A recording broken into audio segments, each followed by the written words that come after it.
السلام علیکم ورحمۃ اللہ وبرکاتہ۔ بسم اللہ الرحمن الرحیم۔ آج کی ہماری سٹوری کا نام ہے نوجوان مزدور کا ایمان۔ موسم سرما کی ٹھنڈی ہوا زوروں پر تھی۔ مرد اور عورتیں، بچے اور بوڑھے، دکاندار اور گاہک انہیں ملبوسات پہنے اپنے اپنے کاموں میں مصروف تھے۔ اسی دوران اپنی بلڈنگ کی چوتھی منزل پر بیٹھے بزرگ کا جی چاہا کہ وہ بھی کائنات کے فطرتی حسن کا نظارہ کرے۔ چنانچہ وہ اپنی ویل چیئر کو شیشے کی ونڈو کے قریب لے آیا اور صاف شفاف نیلگوں آسمان پر تیرنے والے سورج کی تپش سے اپنے سر جسم کو گرمانے لگا۔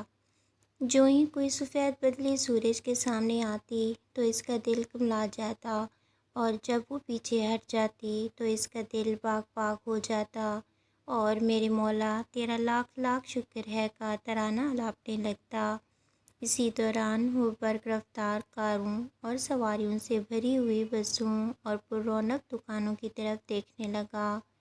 ابھی وہ اس خوشنما منظر کا نظارہ کر ہی رہا تھا کہ اچانک اس کی نگاہ سامنے والی بلڈنگ کی چھٹی منزل کے بیرونی حصے پر پڑی، جہاں ایک مزدور اس زمین اور آسمان کے درمیان لٹکتا ہوا یوں نظر آیا کہ گویا وہ زمین پر اوندا گرنے والا ہے۔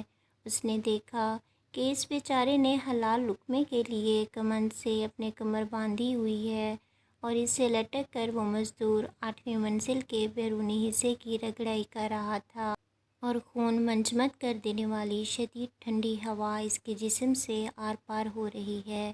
اسے ایک ہاتھ سے کمند پکڑے اور دوسرے ہاتھ سے رگڑائی کرتے دیکھا تو اس بوڑھے بزرگ کا دل دہل گیا کہ خدا نخواستہ اگر کمند ٹوٹ گئی یا سردی کی وجہ سے اس کا ہاتھ چھوٹ گیا تو یہ مسکین اوندا گر پڑے گا اور اس کا منکا ٹوٹ جائے گا۔ لہٰذا اس بزرگ نے اللہ سے دعا مانگنا شروع کر دی کہ وہ اسے خیر و عافیت سے منزل مقصود تک پہنچانے کی توفیق عطا فرمائے۔ مسکین مزدور کمند کو دونوں ہاتھوں سے تھامتا ہوا ہانپتا کانپتا آہستہ آہستہ 8ویں منزل کی طرف چلنے لگا۔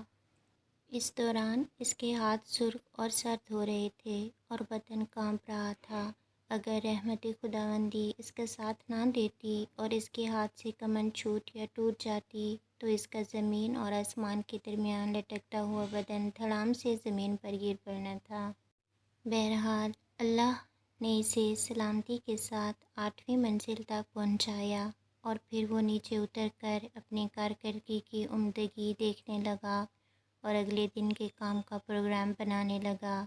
سارا دن کام کرنے کی وجہ سے اس مسکین کے اعضاء بدن چور چور ہو چکے تھے، اور یہ تھوڑی دیر سستانا چاہتا ہی تھا کہ مغرب کی اذان ہو گئی تو وہ قریب والی مسجد میں نماز پڑھنے چلا گیا۔ پھر بوڑھا بزرگ بھی نماز کے لیے وضو کرنے لگا۔ اس سلسلے میں اس کی پوتی نے اس کی مدد کی اور وہ وضو کروایا اور اس کی ویل چیئر کو قبلہ رخ کر دیا۔ بوڑھے بزرگ نے اپنی ناتوانی اور کمزوری کی وجہ سے کرسی پر ہی اپنے کمرے میں نماز ادا کی اور دوبارہ اپنی ویل چیئر کو شیشے کی ونڈو کے سامنے کر کے بیٹھ گیا اور مسکین مزدور کی راہ تکنے لگا۔ اسے اس بات سے بڑی خوشی ہوئی کہ نوجوان مسکین نے اپنی تھکاوٹ کو بالائے طاق رکھ کر اللہ کا حق بھی ادا کیا ہے اور اپنے آج کی خیر خواہی میں بھی کوئی کسر نہ چھوڑی۔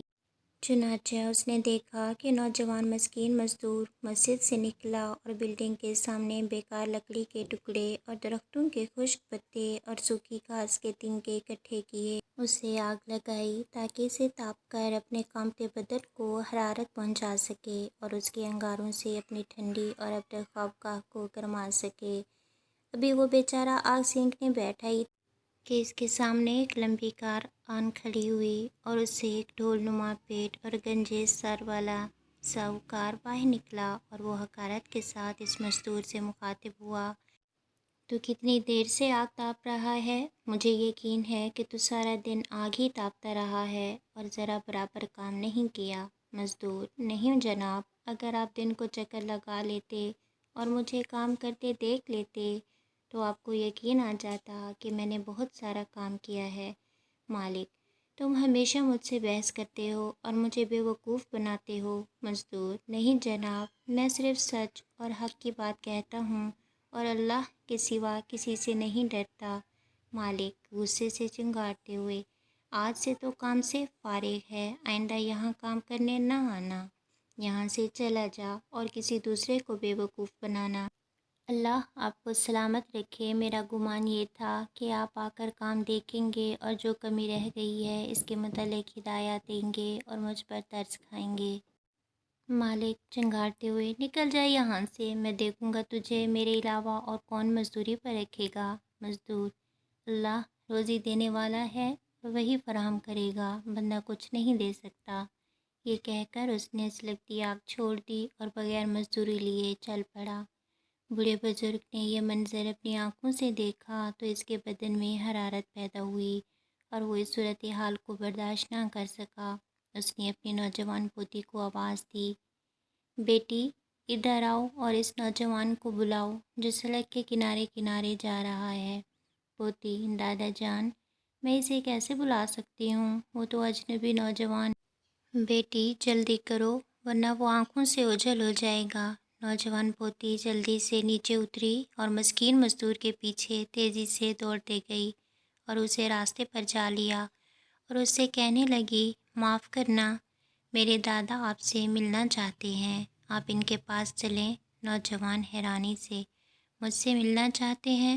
نوجوان نے اس لڑکی کے آگے چلنا شروع کر دیا۔ جب وہ بوڑھے بزرگ کی بلڈنگ کے دروازے پر پہنچا تو اس نے لطیف سی مسکراہٹ کے ساتھ اس کا استقبال کیا اور کہا: معذرت سناؤ نوجوان محترم، آپ مجھے پہلے کبھی نظر نہیں آئے، آپ مجھے کیسے جانتے ہیں؟ بزرگ: میں آپ کو یہاں سے دیکھ رہا تھا۔ نوجوان: چند منٹ پہلے جو کچھ ہوا آپ کو اس کا علم ہے؟ بزرگ: ہاں، اور اسی لیے تو میں نے آپ کو بلایا ہے۔ نوجوان نے سر نیچے جھکا لیا اور اس کی آنکھوں سے آنسو بہنے لگے۔ محترم بزرگ، میری سمجھ میں نہیں آ رہا کہ میں آپ کو کیا بتاؤں، میں حلال روزی کی تلاش کرنے یہاں آیا ہوں، میں اپنے والدین اور بہنوں کا واحد کفیل ہوں، اپنی محنت کی اجرت کو ان کی طرف بھیجتا ہوں اور اس کے سلسلے میں جتنی مشقت اٹھانی پڑتی ہے اس کا شکوہ کرنا حرام سمجھتا ہوں، لیکن مجھے دکھ اس بات کا ہے کہ اس طرح سے حلال روزی کمانے والے کو حقارت کی نگاہ سے دیکھا جاتا ہے اور اس کے ساتھ گھٹیا سلوک کیا جاتا ہے۔ یہ گھٹیا سلوک کرنے والے کوئی کافر یا ملحد نہیں بلکہ ہمارے مسلمان سیٹ ہی ہیں۔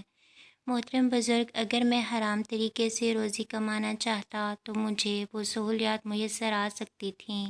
بہت سارے منشیات فروشوں نے منشیات فروخت کرنے کے عوض مجھے بھاری رقم اور میراث کا لالچ دیا اور کتنی ساری بدکار عورتوں نے مجھے ورگلا کر اللہ کی اطاعت سے پھیرنا چاہا، لیکن میں نے ان کے ہاتھ جھٹک دیے۔ کتنے بدبختوں نے مجھے لوگوں کے مال اور ان کی عزتوں پر ڈاکہ ڈالنے کی ترغیب دی اور مجھے اپنے ساتھ ملانا چاہا، لیکن میں ان کا ساتھی نہ بنا، اور جب بھی وہ مجھ سے ملتے تو میں ان سے کہنے کتراتا کہ اللہ کے گھر میں عبادت کے لیے چلا جاتا، وہاں جا کر دعا کرتا کہ اے اللہ مجھے حلال روزی عطا فرما کیونکہ میں حرام نہیں کھانا چاہتا۔ اس کے بعد میں قرآن کی تلاوت کرتا تو اپنے دل میں سکون محسوس کرتا اور روزی کمانے کے لیے نکل پڑتا اور اس کی خاطر حلال کسب میں اور محسوس نہ کرتا، اگرچہ لوگ اسے کتنا ہی حقیر سمجھتے ہوں۔ اس دوران شیخ نے اپنی پوتی سے عشاء کا کھانا لانے کا کہا۔ وہ فوراً کھانا لے کر اپنے دادا جان کے پاس حاضر ہو گئی، حالانکہ وہ اجنبی نوجوان کی اپنے گھر میں موجودگی کی وجہ سے پریشان بھی تھی، لیکن شیخ نے نوجوان مزدور کو اپنے ساتھ کھانا تناول کرنے کی دعوت دی۔ جب نوجوان نے کھانا کھا لیا تو اللہ کا شکر ادا کیا اور واپسی جانے کی اجازت طلب کی، لیکن شیخ نے اسے اپنے پاس بٹھا لیا اور اسے میٹھی اور نرم گفتگو کرتے ہوئے کہا: اے نوجوان، تو نے جو یہ باتیں کی ہیں اگر سچ اور حق ہیں تو بہترین مسلمان ہے اور میں چاہتا ہوں کہ تیرے ساتھ رشتہ داری قائم کر لوں۔ نوجوان نے یہ سنا تو اس کا منہ کھلا رہ گیا، کیونکہ نہ تو اس کے پاس کوئی اعلیٰ تعلیمی ڈگری تھی اور نہ اس کے پاس دولت کے انبار تھے اور نہ ہی وہ کسی اعلیٰ یا ادنیٰ درجے کی کوٹھی کا مالک تھا اور نہ ہی اس کے کنبہ قبیلہ یہاں موجود تھا۔ اس نے نہایت حیرانی سے پوچھا: اے شیخ، آپ کس سے میری شادی کرنا چاہتے ہیں؟ شیخ نے کہا، اے میرے بیٹے، دنیا کی زیب و زینت پر تفاخر نے انسان کی قدر و قیمت مٹا دی ہے، جس کی پاداش میں اللہ نے ہمیں بھلا دیا ہے۔ اے میرے بیٹے، میں تیری شادی اپنی پوتی سے کرنا چاہتا ہوں تاکہ وہ اس دنیا میں تیری تنہائی اور وحشت میں تیری معاون ہو۔ نوجوان اس کو یوں سن رہا تھا گویا وہ خواب دیکھ رہا ہو۔ اس نے اپنی آنکھوں پر اچھی طرح ہاتھ پھیرا اور اسے حقیقت سمجھتے ہوئے بولا، یہ کیسے اور کب ہوگا؟ شیخ نے کہا، انشاءاللہ صبح ہم رجسٹرار کو بلا کر عقد رجسٹر کروا لیں گے۔ آپ یہیں رات بسر کریں، لیکن وقت سے پہلے لڑکی سے اس کی موافقت ضروری ہے۔ اس کے بعد شیخ نے اپنی پوتی کو بلایا اور پوچھا، بیٹی، اس نوجوان سے شادی کے متعلق تیری کیا رائے ہے؟ اس نے حیا سے اپنی نگاہیں زمین پر گاڑ دی اور خاموشی سے رضامندی کا اظہار کر دیا۔ تو دوستو، یہ کہانی تھی سچے مزدور کی، ایماندار مزدور کی۔ امید ہے آپ کو پسند آئی ہوگی۔ انشاءاللہ حاضر ہوں گی ایک نئی سٹوری کے ساتھ۔ کی دعاؤں کا، آپ کے پیار کا، آپ کے حوصلے کا انتظار رہے گا۔ میرے چینل کو سبسکرائب کر دیں، لائک کریں اور شیئر کریں۔ پھر ملاقات ہوگی انشاءاللہ۔ السلام علیکم ورحمۃ اللہ وبرکاتہ۔